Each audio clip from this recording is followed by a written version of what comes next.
Hello Kitty, me gusta mi titties, me gusta mi booty. Hoy me tomo un selfie con filtro Hello Kitty.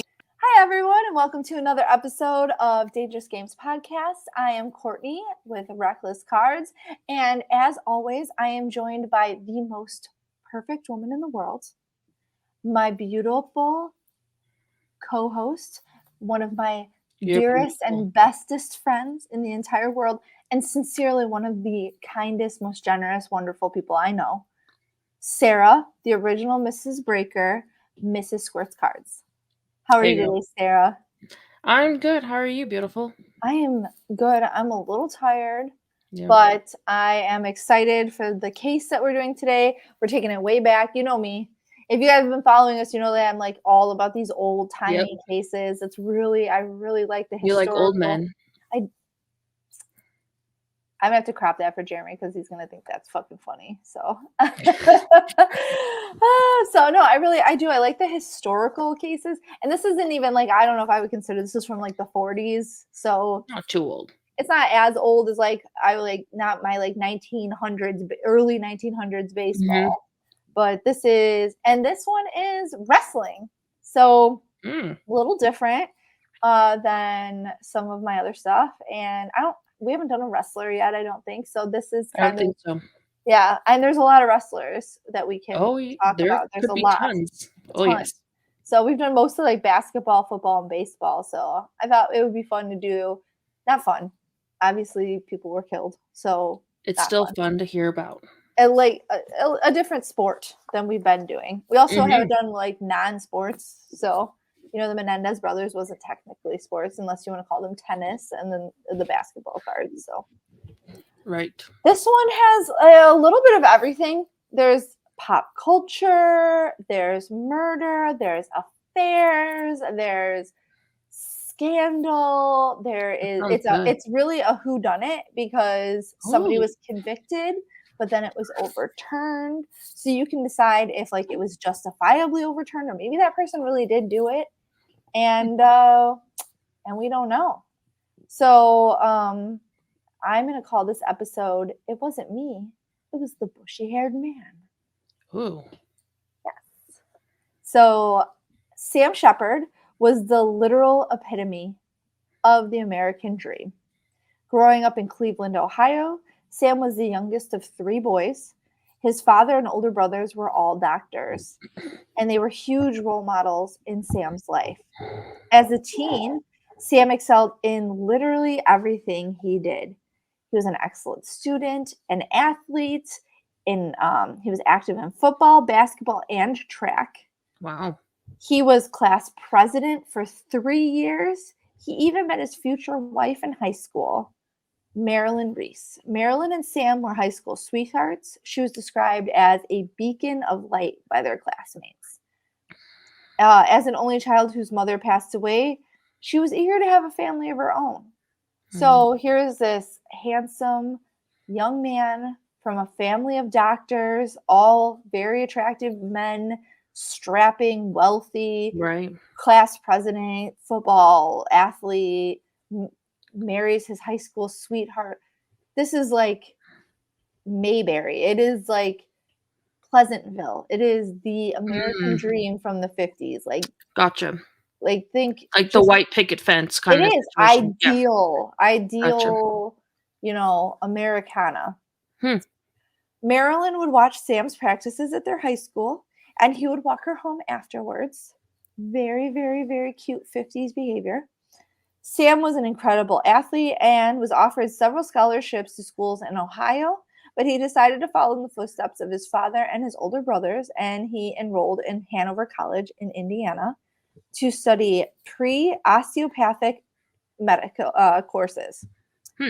And also at Case Western Reserve University in Cleveland. So he went to 2 different colleges. Sheppard finishes medical education and at a 3rd different college, Los Angeles Osteopathic School of Physicians and Surgeons. And now it's more you would recognize it as University of California, Irvine. Oh, gotcha. Okay. Yeah.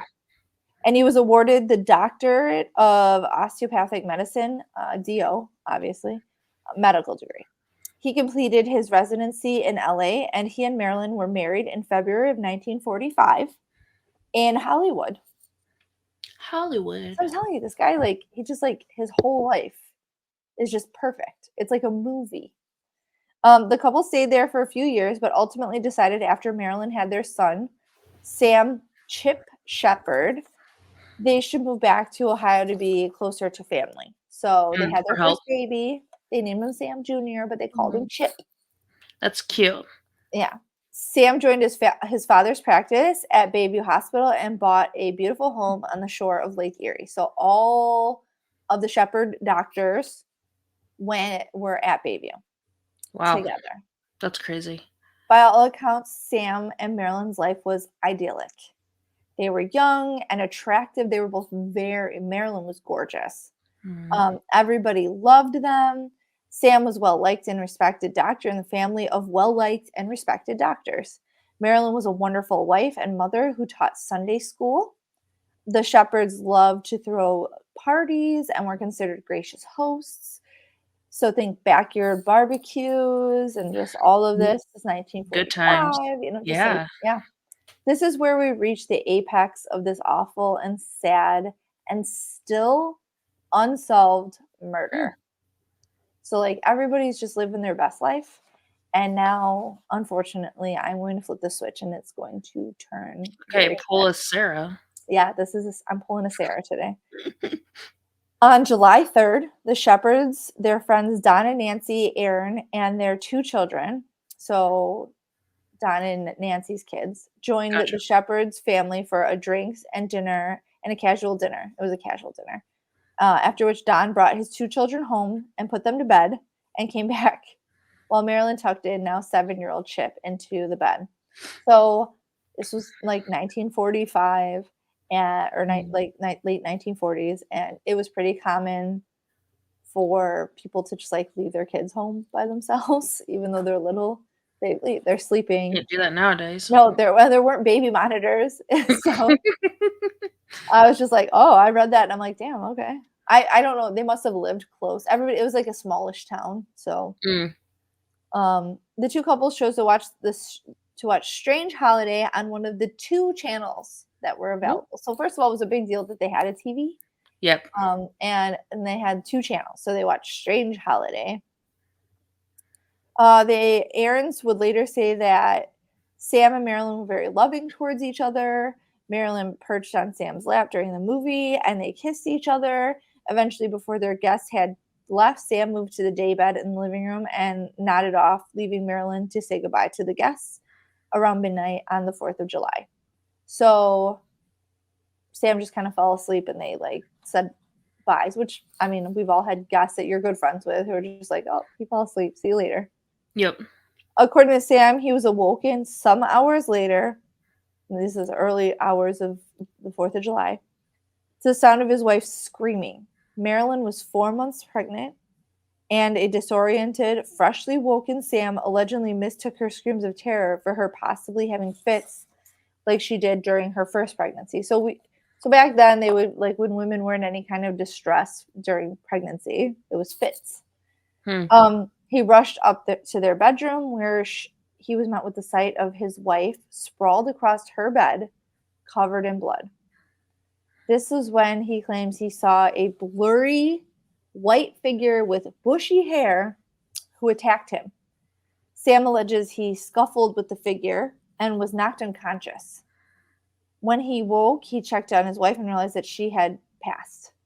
He then rushed to the room of his young son, who was still sound asleep. So Chip had slept through all of this. He was unsure of how long he had been out, and he claimed as he came down the stairs, he saw the figure with the bushy hair running out of his kitchen door. So either the guy hung around or he wasn't unconscious for very long. He said that he chased after the figure, and they ran to the beach, where they again engaged in a violent fight with the bushy-haired figure, who choked him and again rendered him unconscious. So now he's been knocked unconscious, according to himself, twice. Wow. When he woke the second time, he had no shirt on and his watch was missing. Sam then walked home soaking wet and disoriented. So this is a crazy story. Yeah. As the town woke up on the 4th of July, news spread quickly about the gruesome murder of the beloved doctor's wife. At first, Cleveland and the Bay Area were sympathetic. Nothing like this had happened before. Bay Village police had never investigated a murder prior to this. There had never been a murder. Wow. That sympathy did not last as more details emerged surrounding the morning and the murder. For instance, Sam didn't immediately call the police.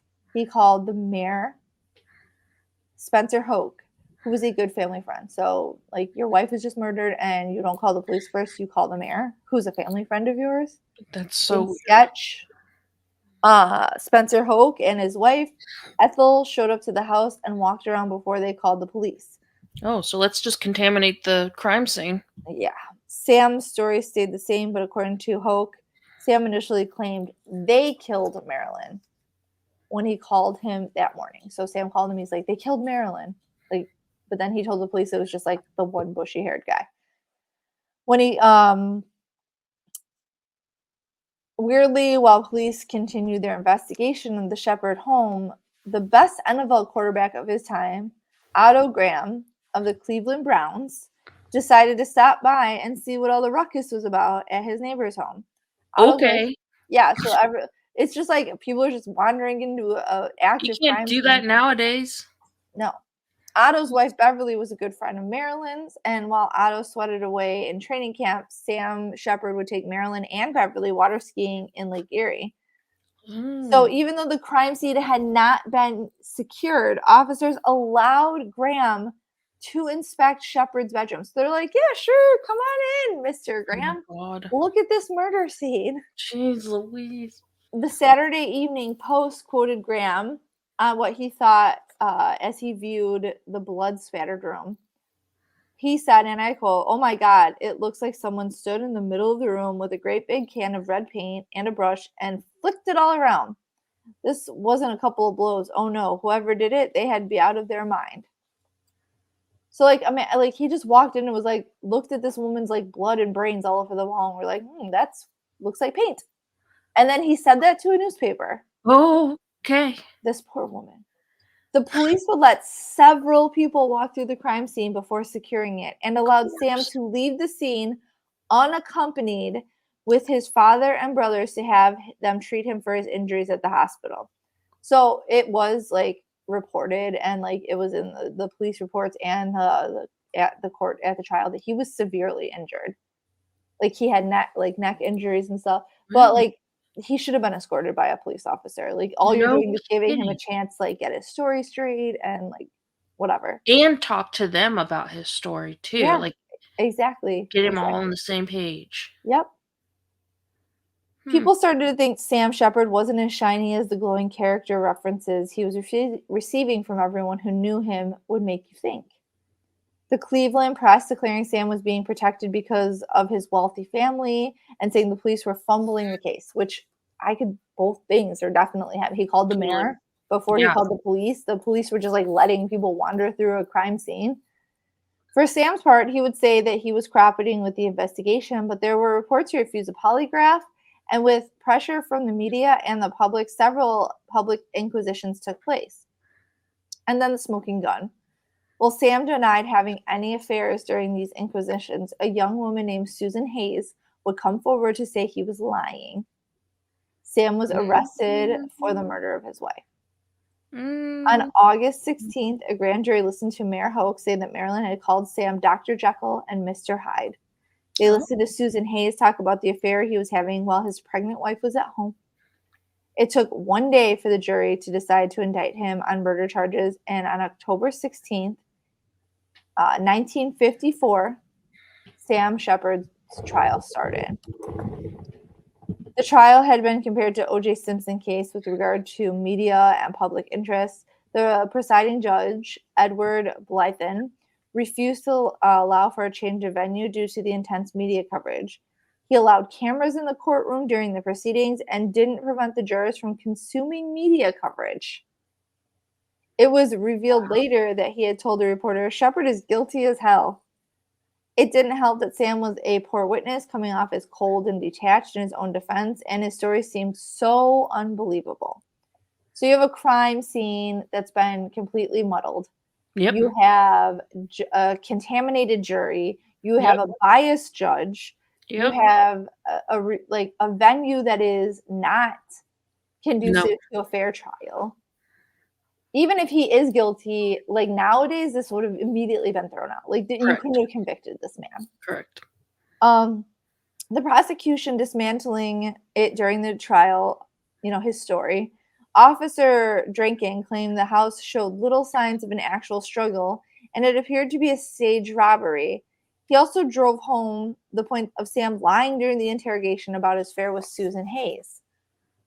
Even the way Marilyn's shirt had been pushed up seemed to be a little set up.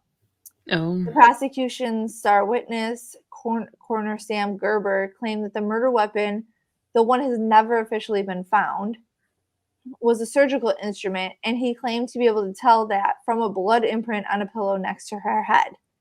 Even though the case was built entirely on circumstantial evidence, Sam Sheppard was found guilty of second-degree murder and sentenced to life in prison.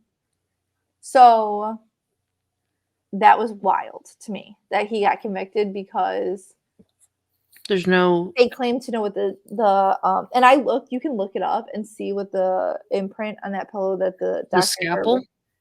He didn't say a scalpel. He said a surgical instrument. I know, but I'm asking you, does it look like a scalpel? It doesn't look like doesn't look like anything.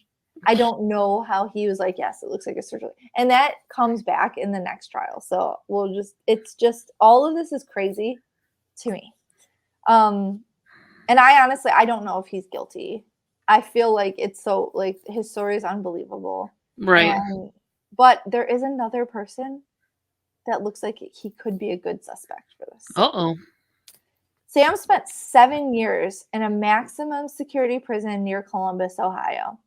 His mother committed suicide a month after the trial, and his father passed away from cancer shortly after that.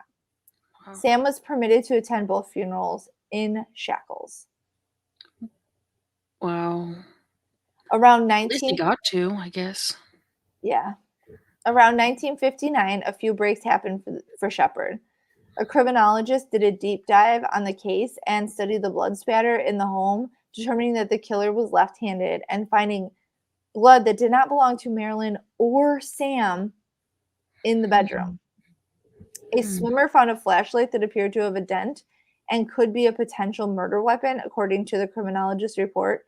And a man named Richard Eberling, who had worked for the Sheppards, was arrested for larceny, and he had possession of jewelry belonging to Marilyn. He also all but admitted to killing her. On a hunch, the criminologist questioned Eberling about his blood being found at the scene. It hadn't been, or like at least they weren't aware. He just was like, "Hey, we found your blood at this crime scene." Like, he was just trying to trap him, trick him a little. Mm-hmm. And he told the story about how he had cut himself and bled in the Sheppard's home while replacing a window in the bedroom. So, like, he made up this whole big story about, oh yeah, I replaced this window, I cut myself, and I bled all over the bedroom. Or maybe like that might have happened, but that's what he said. Wow. Things appeared to turn around further when a brash young attorney agreed to take him on as a client. He also found new love with a German pen pal. His new attorney, none other than F. Lee Bailey, who would go on to be part of O.J. Simpson's team of lawyers. Bailey fought all the way to the Supreme Court to get Sheppard a new trial. In February of 1966, the Supreme Court overturned the previous trial in an 8-1 vote on the grounds that the publicity of the first trial made the jury unable to be impartial. Mm-hmm. In just 2 days of the trial being overturned, prosecutors announced that they would retry Sheppard. They're going to do the case again. A second trial helmed by Bailey went significantly better than the first for Sheppard. Bailey presented the jury with more possible suspects, including the wife of Mayor Spencer Hoke. He alleged that Marilyn was having an affair with Spencer and that Ethel killed her in a fit of rage. Bailey focused on the blood evidence, having expert witnesses show that the murderer was left-handed. Sheppard was right-handed. Bailey even shredded the first trial star witness, coroner Sam Gerber, getting him to admit not only was he not certain that the blood imprint he claimed was made by a murder weapon, but that he didn't even have any idea what type of surgical instrument could have made that Oh imprint. my God. Like, he literally asked him, so what surgical instrument is this? And he's like, I don't know, but I'm pretty sure it's a surgical instrument. Oh, Like, okay. he couldn't even say what kind. Also in 1963, a television series called The Fugitive debuted about a doctor who was accused of killing his wife, but he was innocent and spent every episode trying to find her killer. This would eventually spawn a very famous Harrison Ford movie of the same name, which you remember, it was like, it wasn't me, it was a one-armed man. Mm-hmm. Yeah. Public favor had turned in Sheppard's favor, and he was acquitted on November 16th, 1966. Wow. I know you're thinking, this is a sports crime podcast. What does this have to do with sports? So Sheppard had his life destroyed. Like, it was destroyed. So if he actually didn't kill Marilyn, he did 10 years in jail. His mom committed suicide. His dad died while he was in prison. Right. His whole life fell apart. He lost his wife, his pregnant wife, his son. Whether or not he was truly guilty, he had been a renowned surgeon with a beautiful family and a fabulous life. After the acquittal, Sam tried to go back to being a surgeon, but he had developed a drinking and barbiturate abuse problem and ended up accidentally really killing 2 patients during surgery. Like, he killed 2 people. Wow. So he ended up losing his license, you know, and like killing someone on a table in surgery, there's like, you're insured for that. But like, Correct. it's not considered murder. Right. Which I don't know. He shouldn't have been allowed to have a license Correct. at home. Like, he shouldn't have. After his trial, he had been a guest on the Johnny Carson show. He wrote a book. He married and divorced his German pen pal. And his German pen pal, like, her father was like a Nazi sympathizer, and it was really, really a bad look for him. Yeah, it was not great. And he met a new woman who was now only 20 years old. And her name was Colleen Strickland. And he proposed to her. Her father was none other than wrestler George Strickland, who was a very famous wrestler. With his medical career behind him, Sam did something rather shocking. So he's 45 years old. He's married to a 20-year-old. And he became a professional wrestler. Why not? Why not? In August of 1969, he made his debut against Wild Bill Scholl and this is absolutely horrific, his wrestling name was Killer Sam Sheppard. Of course it was. Yeah. With his infamy, he was quite a draw and ended up wrestling in over 40 matches. Wow. During his career, Sheppard used his anatomical knowledge to develop a new submission hold. It was the mandible claw, which became very famous in 1996 when Mick Foley, as Mankind, an eerie, masochistic, mentally deranged lunatic who was masked and spent his spare time dwelling in the mechanical rooms, used the move and made it famous. So Mankind, my like strongest memory of Mankind was him jumping off that cage and his tooth popping out of his nose after he hit the table. I just remember being so horrified by that. But he used to use the mandible claw. That was his submission hold. It's like in your mouth. So it's all this stuff from this case ended up in like future pop culture so strongly, like with The Fugitive, Harrison Ford. You see it in wrestling with Mankind, you know, Mick Foley. So it's just so wild to me that this and I looked for his book. I couldn't find it. I wanted to read it, but I couldn't find it anywhere. I'm gonna keep looking because it is something I would like to read. It's just so crazy.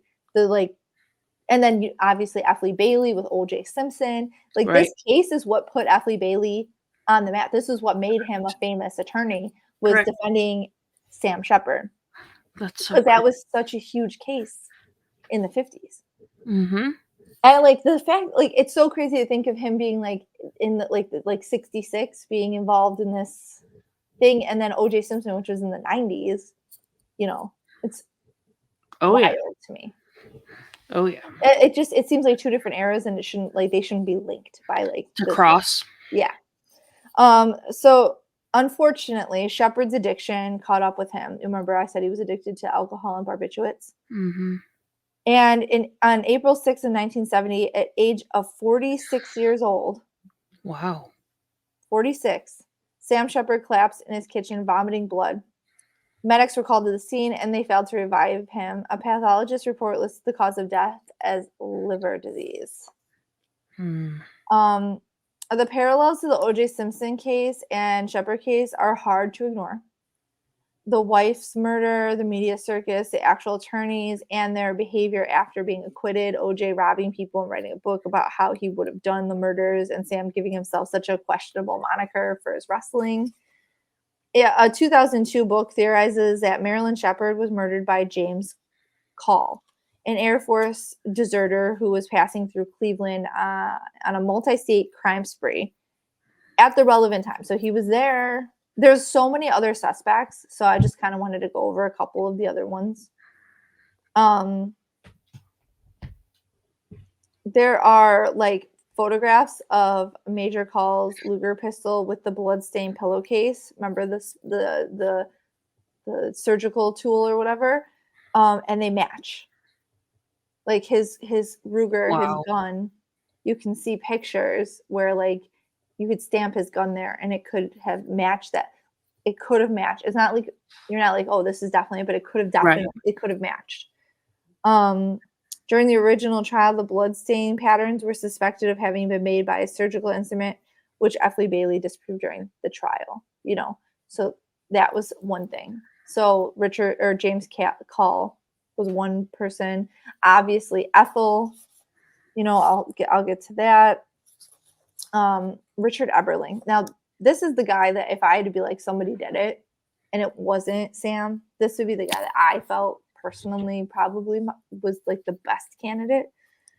During the civil trial, plaintiff attorney Terry Gilbert contended that Richard Eberling, an occasional handyman and window washer at the Sheppard home, was the likeliest suspect in Marilyn's murder. Eberling found Marilyn to be attractive, and he was very familiar with the layout of the Sheppard house.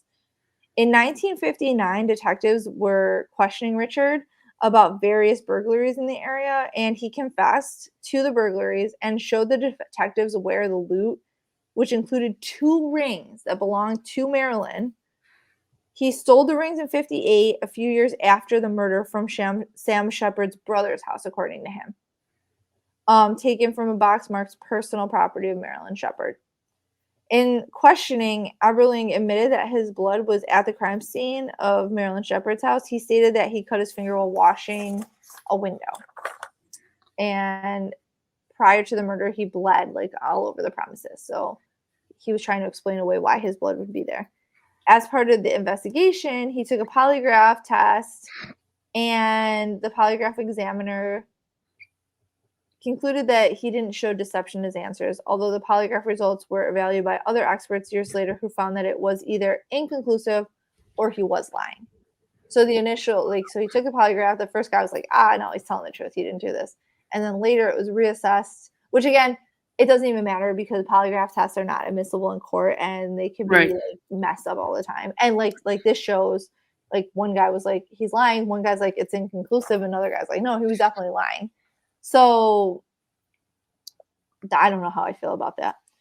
I wouldn't want my trial to be hung on a polygraph test because I get nervous and I would for sure probably fail one even if I was telling the truth. In his testimony in the lawsuit, Bailey stated that he rejected Eberling as a suspect because I thought he passed a good polygraph test. So he didn't even bring him up because he was like, he passed the test. When it's presented to Bailey that the independent polygraph expert said that Eberling either murdered Marilyn or had knowledge of who did, Bailey stated that he probably would have presented Eberling as a suspect in the trial. So years later, this was in 2000, they questioned Bailey about this. And he was like, no, because they told me in 1966 that he had passed the polygraph. And back then, we didn't know as much about polygraphs as we know now. So back then saying he passed the polygraph was tantamount to being like, no, he's innocent. And now, knowing what we know now, he's like, I would have definitely presented him at trial as, a viable suspect. DNA evidence, which wasn't available back then, played an important role in the civil trial. The blood at the crime scene showed that there was a presence of blood from a third person other than Marilyn and Sam. So they couldn't prove that back then, but now, when they went back and they were reassessing things in later, they did a 2000 in a 2000 civil lawsuit in the year 2000. So all of this stuff they brought back, 40 years later. They were looking at blood evidence, at polygraphs, at all this stuff that they didn't have the technology and science to look at, in the 60s. With regard to trying the blood to Eberly, the DNA analysis that was allowed to be admitted to the trial was inconclusive. So they couldn't say whether or not it was his blood or not. And I don't know if that was too old. He said he was 90% confident that the blood spots was Eberling's. But according to the rule of the court, this was not admissible because it was 100%. You have to be positive to be able to admit it into court. So even though he's I'm pretty sure it's old blood. And so they're looking at it, now 40 years later, and he's yeah, I'm 90% sure. But they're you're not 100%. So this is why I think this Eberling guy is very much a good suspect for this.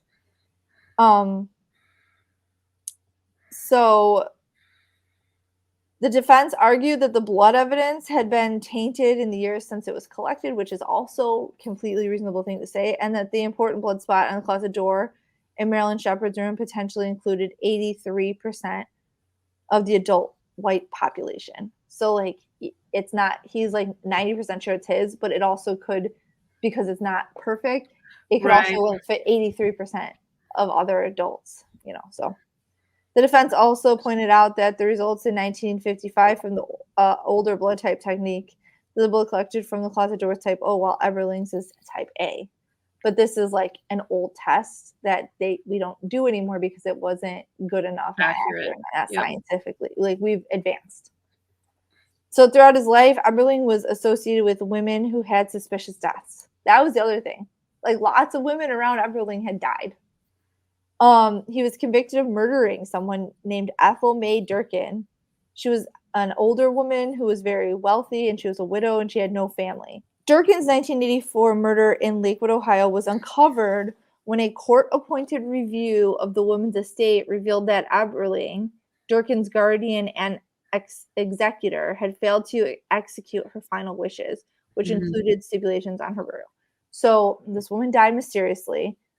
And somehow Eberling was the executor of her will. And he didn't do his job. Her body was exhumed after this, and injuries were discovered in the autopsy that did not match Eberling's previous claims of in-house accidents. So he said, oh, this was accidents. But he said she fell down the stairs. And that's what they all say. Yeah. He said she fell down the stairs and that's how she died, but he and his partner, Obie Henderson, were found guilty in her murder. Wow. So she was this older lady. They kind of came in, they took advantage of her. It seems like they murdered her, and then they tried to take over his stuff. Coincidentally, both of Durkin's sisters, Mary Frey and Sarah Belfallo, had died under suspicious circumstances as well.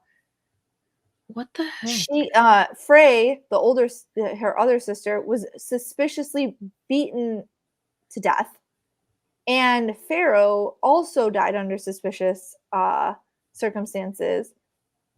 So, in 1970, so one of them was beaten to death, and the other one, Farrow, had a fall, and she broke both of her legs and arms. Jeez. And all three of these women knew Eberling. Wow. So he denied any involvement in the murder of Marilyn Sheppard. But someone he knew and worked with, Kathy Wagner Dial, said that in 1983, Eberling confessed to her that he murdered Marilyn Sheppard. The defense called into question the credibility of both witnesses during the 2000 civil trial. Everling died in Ohio in 1998, where he was serving a life sentence for the murder of Ethel, you know, the one that he was convicted of murdering. Correct. But it, according to, you know, there's people that said that he claimed to have murdered her. He was in the vicinity. He knew the house. Something that I didn't touch on when I was talking is that the Sheppards had a dog. Oh, yeah. They had a dog, and the dog didn't bark, didn't wake up Sam, didn't wake up the son. Right. So It had to be somebody he knew. That's it. And like that's why the James Call guy, like he never seemed like a good suspect to me. Right. So F. Lee Bailey, his argument about the mayor's wife was really a sound argument, and that if Marilyn knew that, according to Sam, he didn't tell anyone about his affair because he didn't want to tarnish Marilyn's memory. Like he didn't want to harm her memory by discussing his affair. Like he cares. Well, but I mean, he could, but if she was having an affair with Spencer, the mayor, and Ethel found out, according to the autopsy, the way that she was beaten, she was hit a lot of times, but not a lot of force. Oh. So they, in the sexist time of 1960s, were like, it was a weak woman did it. And like they argued this point. And I think Ethel was actually left-handed. And with the blood spatter being left-handed, so do I think that Sam killed her? I don't know. Do I think that Richard Eberling killed her? I kind of think he may have been the one that did it. Like he killed 3 other women. He allegedly confessed to someone he worked with that he did it in the 80s. I don't know. This is a wild case. Mm-hmm. Technically, because even though he was convicted, he got off. It's still technically unsolved. They never really convicted any. They did convict him, but then they overturned it. So there's really no one that has ever been found guilty of this. Also, you know, we talked, there's no sports cards here. There's no cards for this because they didn't have wrestling cards of these guys. There are some cool pictures that I'll share of like the posters, the wrestling posters, some of the fights and stuff, the matches or whatever. They're really cool. Right. But they auctioned off the fireplace from, they auctioned off the fireplace from the Shepherd's house where the murder occurred. And they were like, the city did it, and they were gonna like use it to raise funds for the city or the park district or something. I can't remember exactly. Why don't we use it to like make a foundation in her honor? Like do something They good. were like, it's gonna sell for $1 million. It sold for like $1,200. It has a dead woman's haunted spirit on it. Who? I that's the one thing, like, nope. I don't understand people who buy things from murderers. Nope. There are so many people that buy stuff like that. I just like I wouldn't want it. It was like the mantle and like the fireplace around is what they sold. That's weird. I would love to like, and it wasn't like special. A book of a serial killer. Like I would love to read that. Like that would be interesting to me because it's like you don't understand their thinking. I don't think that they tell the truth. Like have you ever listened to like the Gacy tapes or the John or the Ted Bundy? Like they tell things from like how they view it, and none of it's accurate. Like a third person.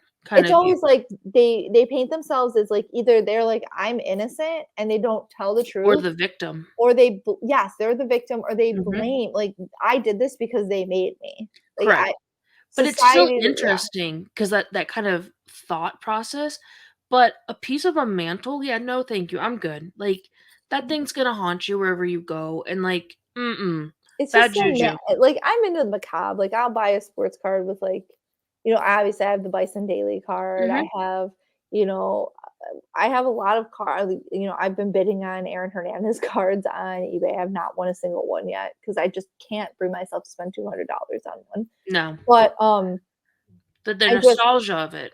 It's it's a piece of history. That being said, having something from an actual murder scene No. It's not a vibe, man. That's gross. It's weird. That's just really weird. I don't.